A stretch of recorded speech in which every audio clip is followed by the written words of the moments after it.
Mak,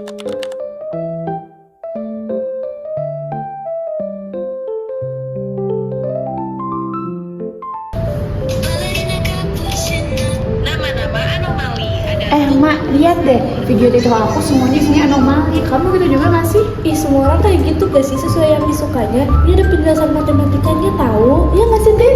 Iya, jadi kalau misalnya kamu tuh suka video, contohnya brand Romani.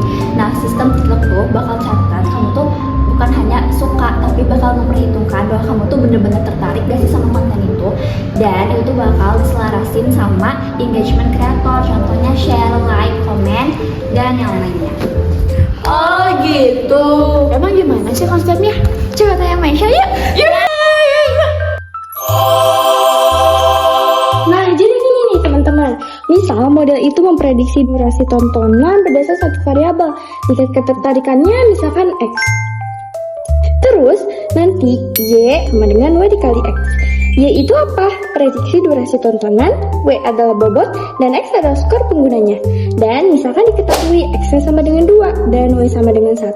Kemudian kita hitung 1 dikali 2 sama dengan 2, dan itu adalah 2 detik. Tapi ternyata kenyataannya pengguna itu cuma 6 detik aja, dan ada ketidaksesuaian. Nah, kita bisa lihat di sini, kalau misalkan ada hal yang gak sesuai kan, berarti kita harus lihat gak sesuai itu seberapa sih. Kita lihat di sini, kita masukin ke rumusnya, kemudian L sama dengan 6 dikurangi 2 dikuadratin, hasilnya 16, dan ternyata itu bukan sama dengan 0. Makanya kita lihat juga ada fungsi loss-nya. Dan fungsi loss yang tadi itu, yang Y dengan simbol ini, kita ganti sebagai YX, kemudian kita turunkan, dan hasilnya min 2X dalam kurung Y min 2X. Kemudian hasil turunnya yang kita masukin min 2, 6 kurang 2. Hasilnya adalah min 16. Nah, ini bisa menghasilkan kalau misalkan bobotnya dinaikkan, makanya lossnya akan menurun.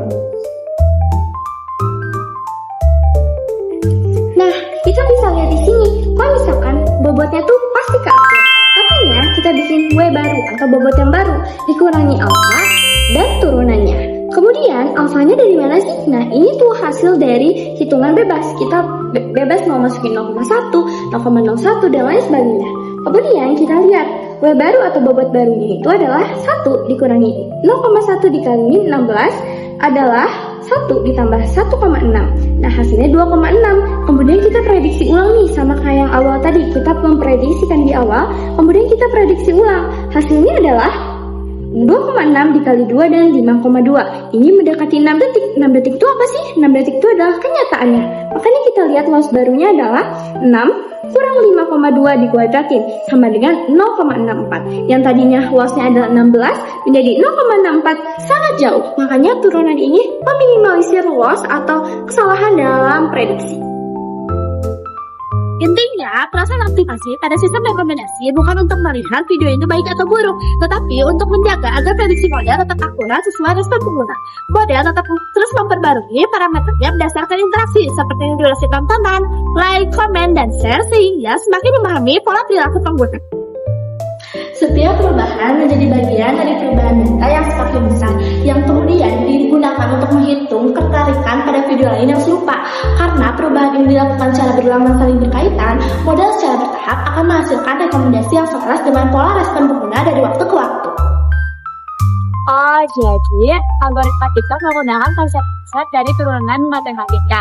Nah, turunan yang dipakai dalam machine learning yaitu untuk mengukur kesalahan prediksi melalui loss function, dan juga sedikit demi sedikit dikurangi menggunakan metode gradient descent.